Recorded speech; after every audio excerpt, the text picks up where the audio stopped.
Selamat pagi, berjumpa kembali dalam program Ruang Publik KBR bersama saya Naomi Liandra. Pagi hari ini kita mau bahas ada 305 aturan daerah diskriminatif gender, apa kabar janji kesetaraan. Siaran Ruang Publik KBR pagi hari ini diperdengarkan di 50-an radio jaringan KBR dari Aceh hingga Papua. Juga Anda simak melalui channel YouTube KBR Media dan juga streaming di kbr.id. Karena siaran pagi hari ini adalah rekaman, jadi mohon maaf kami tidak membuka live interaktif untuk Anda teman KBR pendengar. Saudara, Komnas Perempuan mencatat ada sebanyak 305 kebijakan daerah yang diskriminatif terhadap perempuan sejak tahun 2000 hingga sekarang. Misalnya saja pemaksaan busana, kemudian juga pembakuan peran gender, aturan ketenagakerjaan hingga pembatasan kehidupan beragama. Sedangkan di level nasional hanya 62 kebijakan dari 28 ribuan kebijakan atau 0,2% saja yang benar-benar terkait pemenuhan hak perempuan dan juga penanganan kekerasan. Padahal kesetaraan gender dan juga perlindungan HAM bagi perempuan dijamin konstitusi. Dan tidak kurang juga 40 hak konstitusional perempuan yang termuat dalam Undang-Undang Dasar 1945. Publik lantas bertanya-tanya, kenapa pemerintah atau negara masih terus mengeluarkan kebijakan yang diskriminatif terhadap perempuan? Bukankah itu bentuk pelanggaran konstitusi? Daerah mana saja yang punya aturan diskriminatif gender dan bagaimana tantangan mengadvokasi aturan atau kebijakan yang ramah gender? Topik ini kita akan bahas bersama di Ruang Publik KBR bersama dengan kedua narasumber kita pagi hari ini yang sudah hadir di studio KBR, yaitu Bu Sundari Amir, Komisioner Komnas Perempuan, dan juga Bu Mike Ferawati Tangka, Sekretaris Jenderal Koalisi Perempuan Indonesia KPI. Selamat pagi Bu Sundari dan juga Bu Mike. Selamat pagi. Terima kasih sudah mau datang di siaran kami Ruang Publik KBR pagi hari ini ya. Oke, baik, dari Bu Sundari terlebih dahulu. Bu, ini kan memperingati 25 tahun pelaksanaan hak konstitusional warga negara gitu ya. Dari catatan Komnas Perempuan seperti apa Bu? Dan bisa dijelaskan ke teman KBR ada berapa banyak identitas kelompok perempuan baik secara tunggal dan juga majemuk yang bisa dibilang terus mengalami pelanggaran hak konstitusionalnya. Silakan Bu Sundari. Iya. Berdasarkan catatan tahunan Komnas Perempuan 2024 ya, beberapa temuan penting yang memang yang dicatat ya, seperti tadi yang disampaikan ada kebijakan yang masih tidak, maksudnya diskriminasi terhadap perempuan, juga seperti tentang ketertiban umum, di sana ada prostitusi, pelacuran, gelandangan penyakit masyarakat, itu sebanyak 101 kebijakan. Kemudian terkait dengan pengaturan busana kontrol tubuh perempuan sebanyak 52 kebijakan. Umumnya berupa aturan kewajiban atau berjilbab atau standar pakaian tertentu. Ya. Kemudian juga larangan Ahmadiyah sebanyak 32 kebijakan yang berdampak pada pembatasan kebebasan beragama perempuan dalam komunitas Ahmadiyah. Kemudian juga Konun di Aceh sebanyak 14 kebijakan dengan muatan pengaturan moralitas dan kehidupan privat yang membatasi perempuan di daerah Aceh. Kemudian berikutnya juga kewajiban baca tulis Al-Quran sebanyak 60 kebijakan yang umumnya digunakan sebagai syarat kelulusan sekolah atau syarat untuk administrasi lainnya. Berikutnya nomor 6 adalah ketahanan keluarga sebanyak 20 kebijakan yang sering menempatkan perempuan semata sebagai penanggung jawab urusan domestik. Seperti itu. Berikutnya pengaturan kehidupan beragama sebanyak 11 kebijakan yang menimbulkan diskriminasi dalam kebebasan menjalankan keyakinan. Berikutnya administrasi kependudukan sebanyak 1 kebijakan yang menghambat perempuan penghayat kepercayaan dan adat dalam memperoleh dokumen resmi seperti KTP. Jadi mereka nggak dapat KTP. Kemudian tenaga kerja sebanyak 1 kebijakan yang merugikan pekerja perempuan, khususnya pekerja migran dan pekerja rumah tangga. Itu kira-kira yang kebijakan-kebijakan yang diskriminatif yang masih ada di Serang, baik di pusat maupun daerah. Sangat banyak tadi yang disebutkan oleh Bu Sundari begitu ya, Bu Mike. Dari penjelasan Komnas Perempuan juga tadi sudah disampaikan oleh Bu Sundari. Dari catatan Anda, Bu Mike, dari Koalisi Perempuan Indonesia, seperti apa menanggapi catatan tadi Catahu gitu ya, catatan tahunan seperti itu? Ya, ini surprise bahwa angkanya udah 305 ya, 305 ya. Padahal waktu saya ingat waktu kami masih membuat laporan alternatif untuk konvensi SIDAW itu angkanya masih 400-an. Semoga ini juga terus menurun ya, meskipun tadi dari kelompok klasifikasi peraturan yang diskriminatif itu juga ada yang sebenarnya mungkin kalau tadi yang disebutkan Ibu Sundari itu langsung ya menyasar pada subjek perempuan. Tetapi misalnya kita punya perda ketertiban umum atau perda-perda yang sebenarnya kalau dilihat dia tidak menyasar perempuan, tetapi di situ akhirnya cukup berpotensi untuk mengkriminalisasi perempuan. Misalnya perda jam malam ya, ketertiban umum itu ya. Itu perempuan bisa terkena sanksi atau mungkin peraturan atau ketertiban umum yang itu dilakukan. Yang saya ingat Perda Tangerang nomor 8 yang itu sudah sangat lama kita perjuangkan saja sampai sekarang belum dibatalkan ya oleh pemerintah daerah, dan ini menyusul peraturan-peraturan lainnya. Dan kalau tadi pemaksaan jilbab itu bertambah ya kalau kita lihat juga sekolah-sekolah yang memberlakukan meskipun itu sekolah negeri seperti itu kan ya, jadi memang menurut saya mungkin catatan-catatan meskipun tadi sudah ada kelihatan ya dari 400 sekian kalau saya ingat dulu, lalu sekarang menjadi 300, mudah-mudahan itu juga bagian dari penurunan itu bagian dari komitmen, karena pada awal 2024 saja ya, ketika kita juga ingin menyampaikan semacam rekomendasi politik ya, waktu itu kan kita sedang pemilu ya, betul. Itu memang banyak sekali ya perda-perda seperti itu, dan ini memang harus segera ya ditanggapi, karena ini kelihatannya seperti perda musiman, banyak yang cuma copy paste seperti itu, tapi tidak dikembalikan kebutuhan membuat perda itu sendiri. Dan dari perda-perda itu Kemendagri yang menjadi pengampu persoalan ini biasanya hanya membatalkan perda-perda yang bersifat retribusi ya, kayak perda-perda pajak pungli yang itu merugikan. Tetapi perda-perda diskriminatif belum dilihat sebagai sebuah keseriusan ya, bahwa ini sebenarnya misal perda-perda ini baru akan muncul lagi ya, dia akan mulai aktif lagi digunakan ketika pada masa-masa tertentu, biasanya habis lebaran, mau pemilu, mau pilkada, itu baru mulai aktif lagi mulai aktif. Jadi kan kayak on off gitu ya, seperti itu. Jadi seperti kuman, kadang tidur, kadang aktif seperti itu. Nah, ini yang menurut saya penting ya, bahwa sekian ratus tadi yang disebut itu menurut saya angka yang serius ya. Betul. Gitu ya, 1 atau 2 perda yang bermasalah saja sebenarnya sudah harus diambil tindakan, tetapi sampai menunggu lama dan muncul perda-perda ini kita belum lihat lagi, misalnya perda-perda yang akan muncul ya, misalnya kayak di Aceh tuh ya.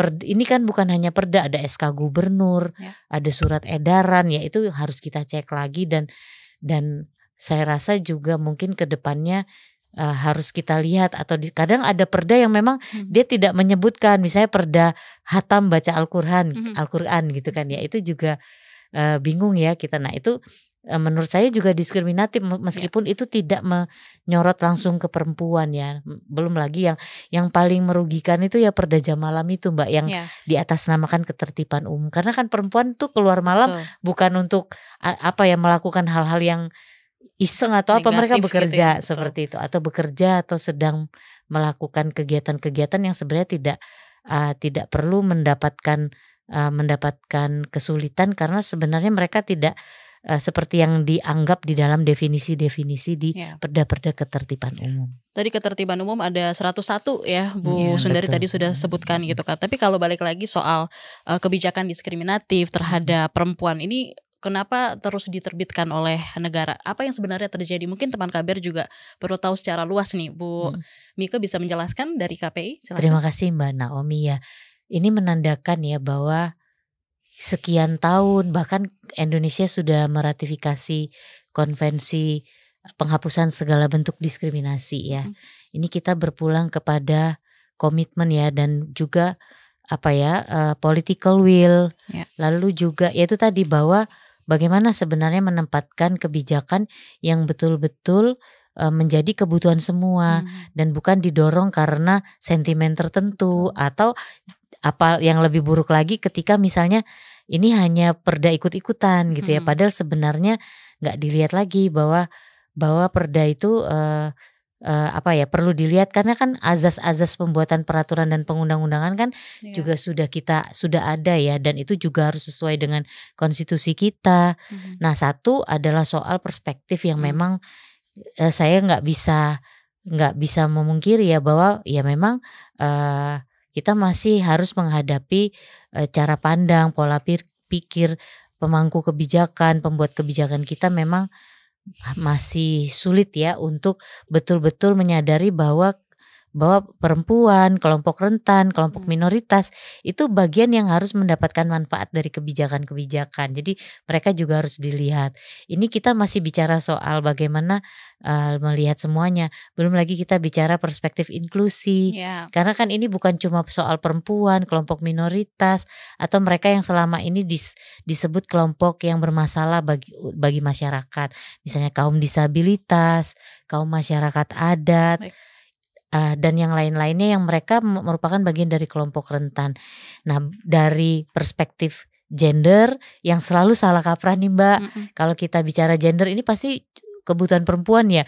Ini yang sebenarnya kita masih terus-menerus harus berjuang ya, karena selalu ya mentok kita bukan hanya bicara bagaimana kebijakan, kita nanti turun bagaimana soal alokasi anggaran dan program-program pembangunan lainnya. Jadi mulai dari perspektif, lalu juga kita punya problem gender, inklusi sosial itu ternyata masih sebuah konsep besar Mbak Naomi yang belum diturunkan kepada bagaimana ini supaya turun sehingga implementasinya bisa. Sehingga misalnya kalau misalnya kayak pengaturan musrembang ya, itu harus ada 30% perempuan misalnya. Sudah ada tapi mereka nggak datang. Nah, ini kan yang sebenarnya jangan hanya pada upaya-upaya teknis ya, tetapi harus lihat kenapa ya perempuan tidak hadir di dalam musrembang. Jangan-jangan karena rapatnya malam, karena perempuan nggak bisa hadir kan. Kalau malam perempuan akan cenderung memikirkan menunggu anaknya belajar atau mengerjakan yang lainnya. Nah, melihat tadi seperti yang disampaikan juga oleh Bu Sundari dari Koalisi Perempuan Indonesia, dari Bu Mika gitu ya, dari Koalisi Perempuan Indonesia. Bu Sundari, kenapa sih malah bertambah banyak gitu ya perda-perda diskriminatif saat ini? Mungkin bisa dijelaskan ke teman KBR, silakan. Iya, kembali lagi seperti menyambung dari Mbak Mika ya, tadi perspektifnya itu masih perlu dipahami semuanya ya oleh banyak pihak seperti itu. Karena ternyata perspektif gender seperti PUG kan udah 20 tahun lebih, tapi kenyataannya udah mau habis itu ternyata belum semua memahami, baik tataran aparatnya juga seperti itu. Nah, itu memang perlu ada sosialisasi yang menyeluruh ya, mungkin di semua lapisan sehingga benar-benar dipahami oleh siapapun di kalangan apapun untuk menerbitkan perda-perda yang tidak diskriminatif seperti itu. Jadi sosialisasi dan literasi yang secara menyeluruh itu perlu terus digaungkan juga gitu ya. Menurut Anda nih Bu Sundari, apakah selama ini pemerintah bisa dibilang masih belum memberikan aturan kebijakan yang utuh untuk kepentingan hak dasar perempuan? Bisa dijelaskan ke teman KBR, silakan. Ya, khususnya pemerintah belum utuh ya, memang sudah ada tapi belum utuh ya. Terkait dengan seperti tingginya angka kematian ibu pada waktu melahirkan juga itu, kemudian juga hak dasar juga untuk perempuan seperti kemarin sampai beberapa tahun rencana undang-undang PRT ya yang belum juga disahkan, padahal itu sangat dasar karena perempuan 90% lebih ya yang menjadi PRT itu adalah perempuan. Kemudian mereka tidak dilindungi dari hukum dan kemudian hak-hak dia sebagai PRT. Padahal mereka itu menjadi tulang punggung dari satu keluarga untuk beraktivitas yang lebih baik seperti itu. Sehingga harapannya paling tidak dua undang-undang itu segera disahkan oleh pemerintah seperti itu. Jadi tadi menyambung yang Bu Sundari katakan, mungkin bisa ditanggapi dari Bu Mika, seperti apa Bu Anda melihatnya soal dari 2 undang-undang yang masih belum disahkan sampai sekarang juga, Iya, gimana nih? betul sekali ya. Jadi memang saya sepakat bahwa ini kelihatan sekali memang komitmen yang sangat rendah lah ya kalau boleh dibilang ya pemerintah kita, bahwa kita tahu rancangan undang-undang perlindungan pekerja rumah tangga itu sudah lebih dari 20 tahun. Betul. Lalu kita punya rancangan undang-undang masyarakat adat yang itu juga belasan tahun ya. Bahkan hampir sama lah panjang dan lamanya gitu ya. Ya itu, lalu kita juga punya undang-undang lainnya yang sebenarnya itu juga penting, misalnya kayak undang-undang yang menyasar kepada kesehatan atau perubahan iklim yang sebenarnya kalau kita lihat itu sangat berpengaruh kepada kehidupan perempuan gitu ya. Misalnya kita melihat saja pada meskipun itu judulnya kok kayak emang penting ya perempuan itu, ketika kita bicara soal rancangan undang-undang tata kelola perubahan iklim misalnya. Perubahan iklim itu selalu dianggap sebagai konsep yang netral gender ya, atau netral, bahwa ya kalau perubahan iklim ya seperti itu. Padahal ada kelompok-kelompok yang paling terdampak ya ketika perubahan iklim ini terjadi, adaptasi dan mitigasinya tidak melihat kebutuhan-kebutuhan yang beragam di masyarakat kita.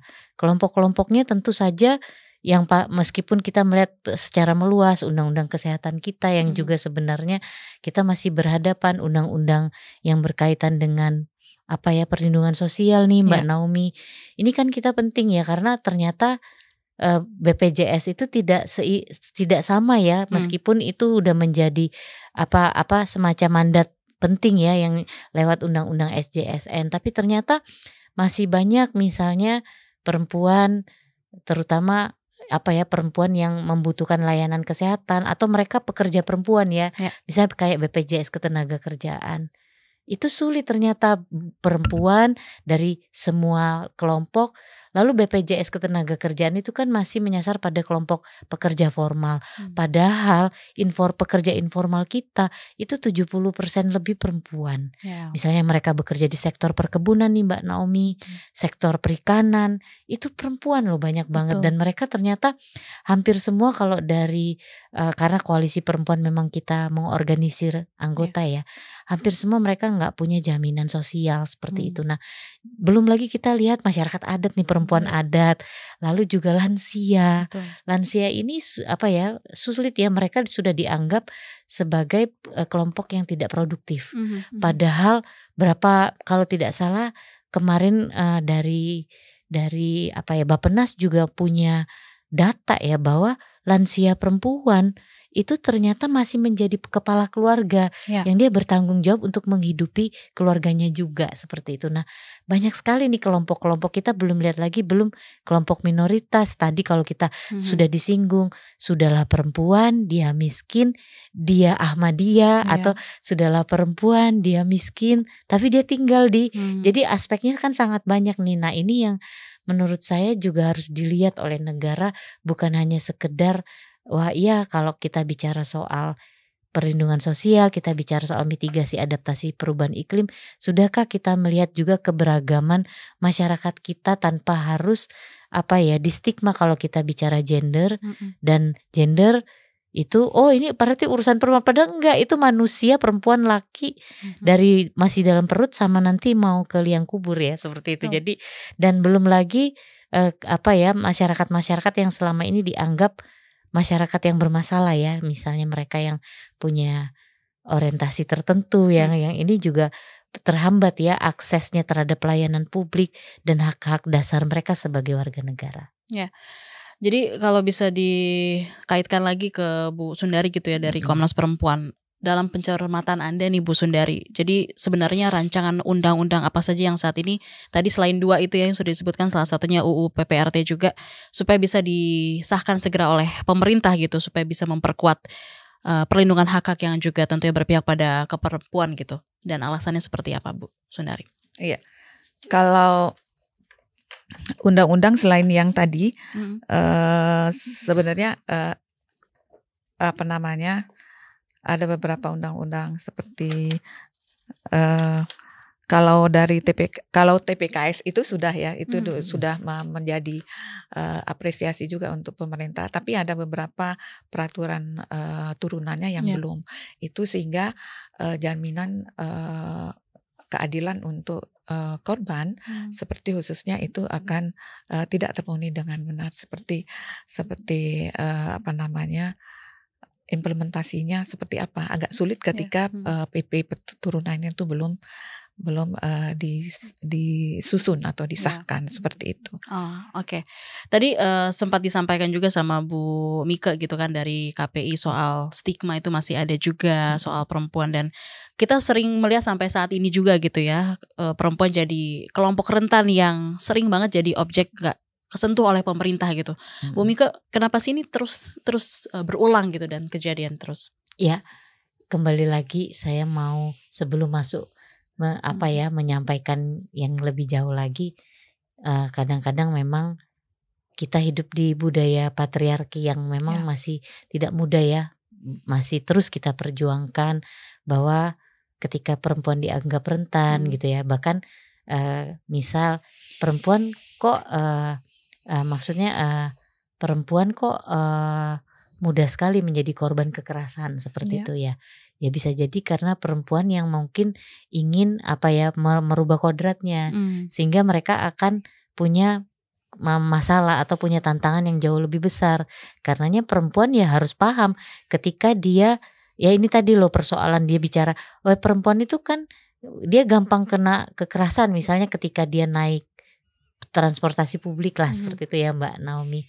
Tapi kan terus pemangku kepentingan kita bilang, ya itu loh kan perempuan kan sebaiknya di rumah supaya nggak terlalu banyak mendapatkan kekerasan. Padahal sekarang hari ini kita bicara perempuan laki-laki itu sebenarnya sudah tidak bisa lagi dikotak-kotakan bahwa perempuan areanya ada di dalam rumah, laki-laki di luar.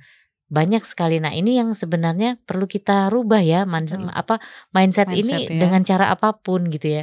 Dan ini harus segera dimulai, jangan terus menerus dinormalisasi gitu ya. Jadi kadang-kadang ya perempuan, makanya perempuan cara berpakaiannya jangan begitu. Padahal data yang juga yang pernah saya baca dalam laporan Komnas Perempuan ya, kebanyakan juga perempuan korban kekerasan itu tidak berbusana yang mengundang, bahkan mereka berbusana yang sangat rapi seperti itu, bahkan menutup tubuhnya dengan baik ya, atau yang dibilang selama ini jangan mengumbar aurat lah, tapi justru mereka juga tetap berpotensi menjadi korban kekerasan. Dan termasuk juga yang kalau misalnya kekerasan itu hanya ke perempuan, enggak, laki-laki juga Mbak, laki-laki itu juga punya potensi menjadi korban kekerasan. Mereka juga ketika mereka mereka juga harus menghadapi banyak seperti, mereka juga punya potensi anak-anak dan tentu yang lain. Dan kembali lagi ini ya karena pembakuan peran itu ya Mbak yang terus menerus bahwa ya perempuan itu wajar kalau mendapatkan kekerasan karena mereka ingin mendobrak sesuatu. Laki-laki juga wajar mendapatkan kekerasan ketika mereka juga beralih kepada norma yang bukan laki-laki menurut pandangan masyarakat kita. Dan sedihnya lagi ini dikukuhkan dalam kebijakan, di dalam arah-arah yang juga dibuat. Misalnya ketika ingin membuat undang-undang revisi ketenaga kerjaan lah seperti itu kan, soal upah aja ya Mbak ya. Perempuan itu kan selalu bilang mencari upah itu kalau untuk perempuan itu dia substitut gitu ya. Dia bukan pencari upah utama. Padahal kalau kita lihat kemana-mana perempuan itu hampir berimbang ya persentasenya, dia menjadi pencari upah utama di dalam keluarga. Karena bisa jadi perempuan itu bukan hanya istri, tapi dia anak, tetapi dia juga mungkin nenek, atau dia juga juga ya kan, mereka juga seperti itu. Juga. Jadi ini yang menurut saya juga, jadi misalnya kayak dewan kelurahan lah seperti itu.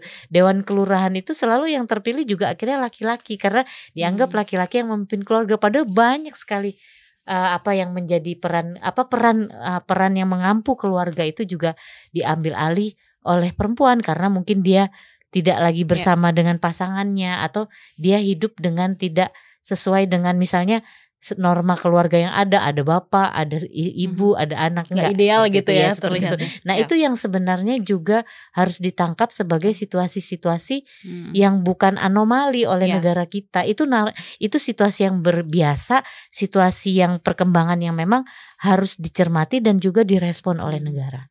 Jadi budaya patriarki dan juga mindset yang memang harus diubah ya. Ya betul.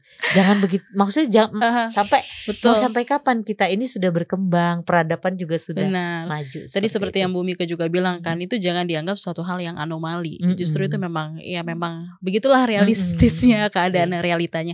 Melanjutkan perbincangan kita yang tadi gitu ya Bu Sundari.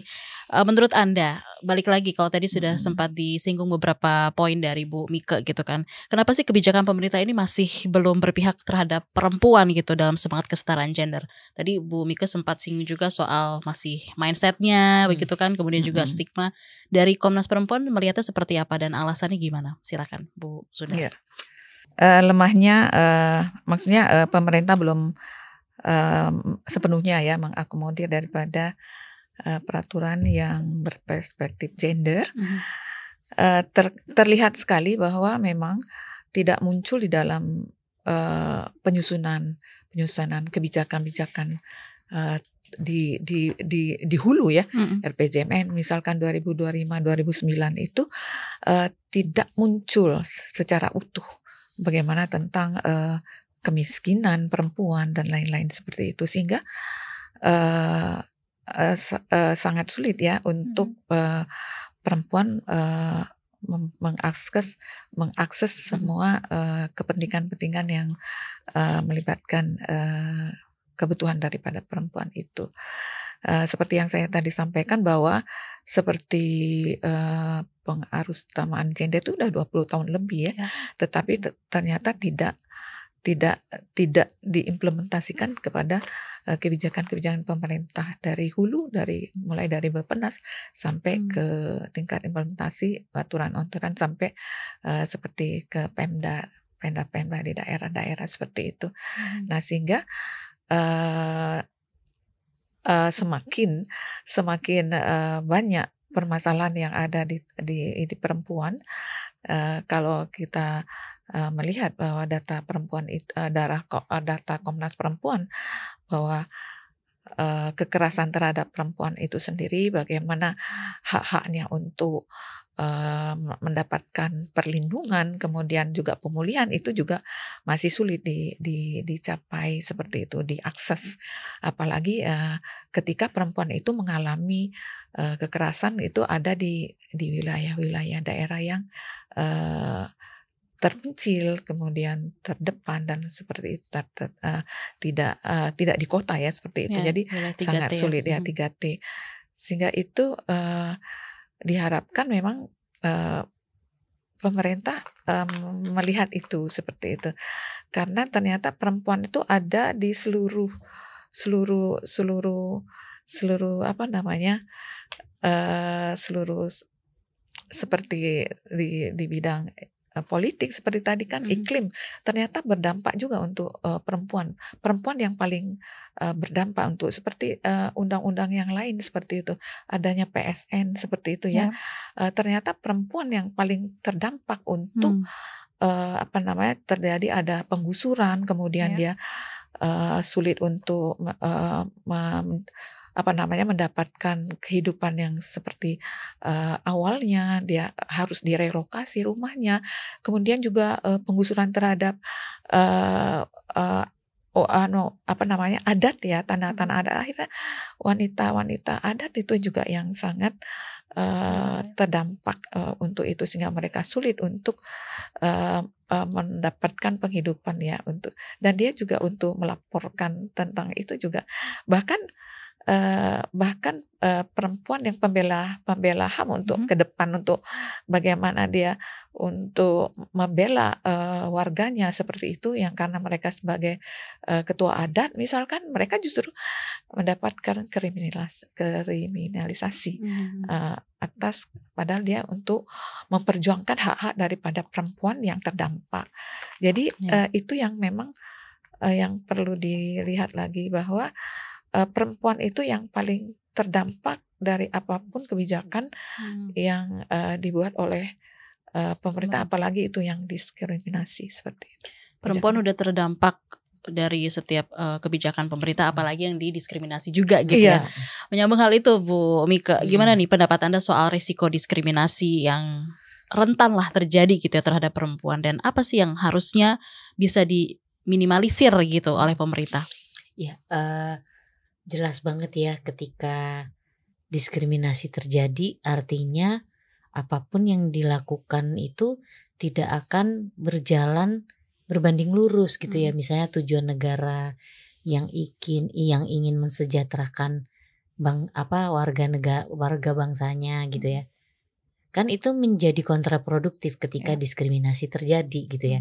Diskriminasi kalau masih dilakukan artinya apa yang sedang kita cita-citakan, apa yang kita sedang dorong itu ya akan tetap sulit gitu ya. Misalnya contoh ketimpangan pembangunan kita Indonesia terutama itu selain kalau dari analisis yang selama ini dikeluarkan kan nomor 1 ketimpangan berbasis ekonomi ya. Itu jelas bagaimana warga di kota, di desa, lalu soal pekerjaan formal informal, lalu soal kemiskinan juga gitu ya.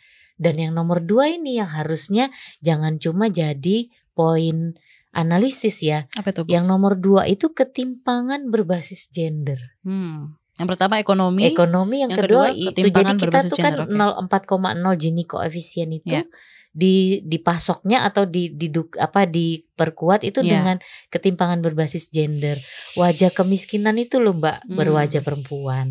Kita lihat kemiskinan itu kan selalu diindikatorkan dengan misalnya rendahnya kesejahteraan atau kualitas hidup, misalnya kualitas kesehatan gitu ya. Siapa yang paling menggambarkan ya ketika kualitas kesehatan, layanan kesehatan kita buruk?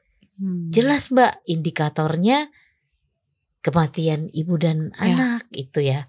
Lalu kematian karena pencemaran tadi, PSN yang tidak berperspektif inklusi dan gender itu mengakibatkan misalnya air yang tercemar dari proyek-proyek geotermal misalnya. Itu siapa yang kena? Ibu, anak, perempuan. Nah, itu jadi selama diskriminasi ada, resiko terhadap siapapun itu terjadi, terutama masyarakat yang paling rentan. Ya khususnya perempuan seperti itu, karena perempuan selalu itu ditempatkan subordinasi gitu ya. Jadi ketika kemiskinan terjadi, persoalan ekonomi terjadi, kekerasan dalam rumah tangga pun terjadi, korbannya siapa? Memang laki-laki juga bisa berpotensi jadi korban KDRT, tetapi kalau kita lihat data kan masih tetap lebih banyak perempuan nih. Jadi selama diskriminasi belum dianggap sebagai sesuatu yang perlu dikecilkan atau dikurangi atau dibuang sama sekali ya, kita tidak akan pernah mencapai apa yang namanya cita-cita kita di dalam konstitusi kita, mencerdaskan kehidupan bangsa, mensejahterakan, itu tetap sulit karena kita masih punya persoalan diskriminasi yang itu muncul dan terejawanta di dalam bukan hanya kebijakan Mbak Naomi, terus bagaimana juga kita melihat dan bagaimana pola-pola penyelesaian atau problem solving negara terhadap apa yang menjadi masalah. Misalnya ketika bicara soal PHK massal gitu ya. Tapi negara kita sibuk membangun PSN. Yang itu siapa sih yang skala bisa prioritasnya itu gimana gitu ya. Ketika ekonomi kita kecenderungannya sangat buruk di sektor-sektor desa, di sektor-sektor, dan itu kebanyakan diisi perempuan ya, perkebunan, perikanan dan yang ke laut pesisir.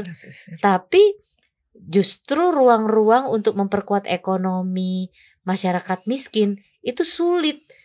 Misal bank ya, investor lebih mudah mengajukan kredit ke bank ketimbang perempuan yang punya UMKM misalnya mengelola ikan asin, mengelola terasi, untuk dibantu modalnya mengembangkan kerja-kerja perawatan mereka yang itu harus ditunjang oleh negara. Masa mau kredit ditanyain punya tabungan 50 juta enggak? Ya nggak ada dong. Kan kita ya logikanya perempuan itu mengajukan kredit karena mereka nggak punya uang. Tapi kalau belum apa-apa, kamu punya suami yang bisa menjamin, kamu punya saudara laki-laki yang, jadi perempuan masih terdiskriminasi. Padahal ekonomi kita itu ditopang lebih dari 60% itu pada sektor-sektor yang bukan formal, Mbak. Jadi resikonya ya kapan mau sejahtera, kapan mau pembangunan ini dapat dinikmati oleh semua kalau diskriminasi. Dan risikonya pasti akan jauh lebih banyak. Ya kelompok-kelompok ini mengalami kekerasan, mengalami kriminalisasi seperti itu tadi. Selama diskriminasi bukan dijadikan sebuah indikator untuk dihilangkan atau diintervensi supaya itu tidak terjadi lagi. Ya. Oke, dari yang disampaikan oleh Bu Mika gitu kan, sebenarnya yang paling besar itu juga masih di stigma budaya patriarki juga. Betul. Gitu kan, yang menyebabkan ini masih terus berulang dan juga diskriminasi terus terjadi. Nah, kalau kita sambungkan terkait dengan undang-undang TPKS nih Bu Sundari, dan juga aturan turunan pelaksanaannya, gimana nih Anda selama ini menilai soal efektivitasnya gitu? Karena kan perempuan dibilang tadi berkali-kali gitu ya, yang kita bahas juga sebagai kelompok rentan yang sering banget terabaikan. Dari Komnas Perempuan melihatnya seperti apa nih Bu Sundari? Ya, kalau dari undang-undang TPKS ya, kita bersyukur dengan undang TPKS juga sudah mulai berani speak up ya, untuk bicara. Kalau dulu kan masih berpikir ini aib, kemudian memalukan nanti seperti itu, tidak bisa diekspos. Tapi paling tidak sekarang dengan adanya undang-undang TPKS ini sudah meningkat yang laporannya. Laporan sudah meningkat. Hanya saja mungkin ini juga sosialisasi juga untuk aparat penegak hukum juga, dan juga masyarakat ya. Karena ada di undang-undang TPKS itu kan ada kekerasan yang non fisik. Ada seperti misalkan kok bicara seperti itu, kan kita cuma bercanda. Verbal dan non-verbal gitu ya. Non-verbal, maksudnya kekerasan verbal ya. Tidak kekerasan fisik. Nggak pernah melakukan kekerasan fisik. Kenapa saya? Nah itu yang mereka juga maksudnya di tataran masyarakat juga belum begitu paham tentang apa sih kekerasan itu, seperti itu. Jadi itu kendalanya. Jadi sehingga mereka ketika ada laporan tentang khususnya ya untuk non-verbal, karena selama ini kan hanya undang-undang kita itu hanya ada di situ perkosaan dan perzinahan. Kalau TPKS kan banyak variabelnya seperti itu, sehingga mereka berpikir sekarang ini banyak yang mereka melaporkan kembali korban, ataupun kalau di perguruan tinggi itu Satgas PPKTP ya, perlindungan terhadap kekerasan di perguruan tinggi, mereka justru dilaporkan karena mereka pelaku ini tidak merasa melakukan kejahatan yang diatur di dalam undang-undang TPKS. Jadi memang perlu sosialisasi yang menyeluruh, baik untuk PH juga maupun juga untuk masyarakat seluruhnya, sehingga mereka juga berhati-hati ketika mungkin bicara sembarangan atau melakukan apapun sembarangan terhadap perempuan, sehingga seperti itu. Kalaupun masyarakat sudah terliterasi dengan baik, kalau APH-nya belum susah juga gitu ya. Juga. Nah Bu Sundari, dari catatan-catatan diskusi kita yang sudah kita bahas tadi bersama, banyak sekali gitu kan challenge atau tantangan lah untuk bisa mewujudkan bebas aturan diskriminatif terhadap perempuan. Nah gimana nih dorongan dari Komnas Perempuan sendiri supaya bisa mendesak penghapusan aturan diskriminatif terhadap perempuan ini, sejauh ini seperti apa update-nya? Ya, kita pahami bahwa untuk bebas dari kekerasan, untuk menghapus kekerasan terhadap perempuan ini tidak bisa satu lembaga atau kementerian saja, harus bersama-sama. Jadi beberapa lembaga terkait, kementerian terkait harus bersama-sama untuk mendorong, bersinergi untuk bagaimana ini supaya benar-benar perempuan ini terlindungi, kemudian kekerasan maksudnya terhadap perempuan itu diberantas seperti itu. Dari seperti misalkan kalau di kementerian sendiri, bagaimana kementerian Komdiji misalkan, Iya, itu sekarang kan banyak kasus KBGO yang online. betul. Itu bagaimana melihat konten yang untuk dihapus. Kemudian juga bagaimana tentang di Kementerian Dalam Negeri. Jadi kemarin juga dengan data laporan tahun 2024, Komnas Perempuan memberikan rekomendasi kepada kementerian lembaga untuk bersama-sama, ayo tidak bisa sendiri, tidak bisa hanya Polri, tidak bisa hanya APH, tidak bisa hanya Kemenkes atau sosial saja, tapi ayo sama dari hulu sampai hilir, dari Beppenas, kemudian juga Kementerian Dalam Negeri, Sosial, Kesehatan, Komdiji, semuanya harus bersama-sama untuk mendorong supaya tidak terjadi, maksudnya menekan daripada kekerasan terhadap perempuan dan juga melindungi korban, kemudian memberikan hak-hak korban yang menjadi korban kekerasan, khususnya perkosaan seperti itu, LPSK ya. Itu harus benar-benar dipahami dari semua pihak untuk sama-sama melindungi ya perempuan seperti itu. Jadi dari berbagai kementerian lembaga itu harus saling berkesinambungan gitu ya. Jadi nggak bisa satu saja, harus bersinergi. Dari Koalisi Perempuan Indonesia gimana nih? Ya, tadi saya setuju ya bahwa memang mengerjakan urusan menurunkan diskriminasi bukan pekerjaan 1-2 lembaga, tetapi ini memang harus, karena diskriminasi juga muncul di dalam berbagai dimensi seperti itu. Nah, kalau saya tadi mungkin kita perlu koordinasi, perlu antar pemangku kepentingan. Tapi kita juga, kalau Koalisi Perempuan menyorotinya adalah bagaimana sebenarnya ketika pembuatan kebijakan itu juga penting memperkuat yang namanya affirmative action itu tadi gitu ya. Ketika pembuat kebijakannya tidak punya pengalaman-pengalaman yang bisa melihat keragaman masalah gitu ya, atau siapa yang sedang dihadapi ya, akan sulit gitu ya, karena sebenarnya ini problem. Kalau ketika kita bicara diskriminasi, maka kita juga perlu mendorong diskriminasi itu dalam cara pandang pembuat kebijakan misalnya.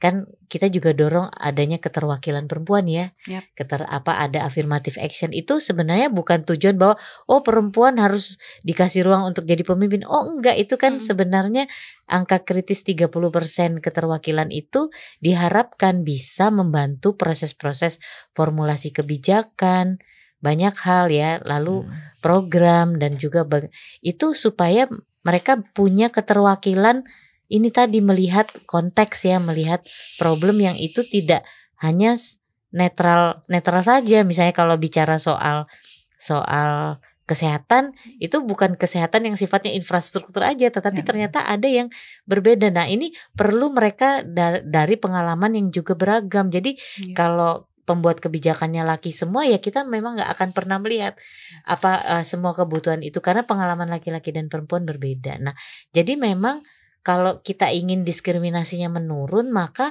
mari kita juga serius untuk untuk memproses affirmative action ini, bahwa di setiap ranah, bukan cuma di parlemen Mbak Naomi ya, tetapi saya pikir mulai dari tingkat yang paling ini ya, dari yang paling, dan itu segala bidang, bukan cuma di pembuat kebijakan, di birokrasi, bahkan di private sector juga gitu loh, supaya itu tadi diskriminasinya berkurang. Karena ketika menurunkan aturan, menurunkan kebijakan, itu berkaca kepada pengalaman hidup atau cara mereka mengatasi atau menghadapi yang berbeda juga, nggak netral gitu ya, sehingga diskriminasi juga bisa dikurangi dari hal-hal yang seperti itu. Tapi dalam perjalanannya kan affirmative action, keterwakilan perempuan atau keterwakilan kelompok yang kita bicara tadi, inklusi, itu masih dianggap beban. Selama masih dianggap beban dan itu istilah mengganggu ego tertentu ya, misalnya kenapa nih perempuan ikut, padahal kalau kita bicara ya misalnya kayak krisis energi gitu, krisis gas LPG lah ya gitu ya, perempuan kan selalu dibilang hanya konsumen tahu apa, padahal perempuan itu yang tahu di mana pengepulnya.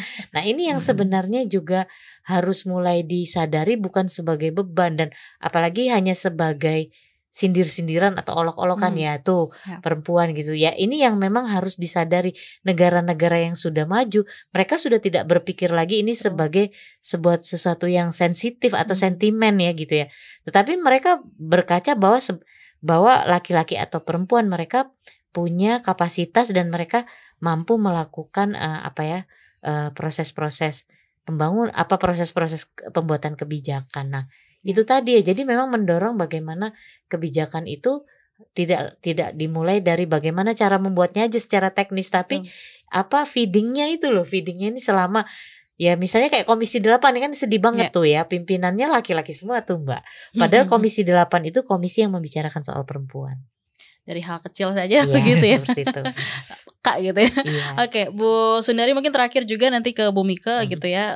Mungkin bisa disampaikan strategi dari Komnas Perempuan dan juga KPI supaya janji kesetaraan gender ini gak hanya sebatas jargon aja gitu, tapi benar-benar bisa tercermin dalam kebijakan. Dan kira-kira bisa disampaikan juga indikator apa saja sih yang sebaiknya kita dorong bersama.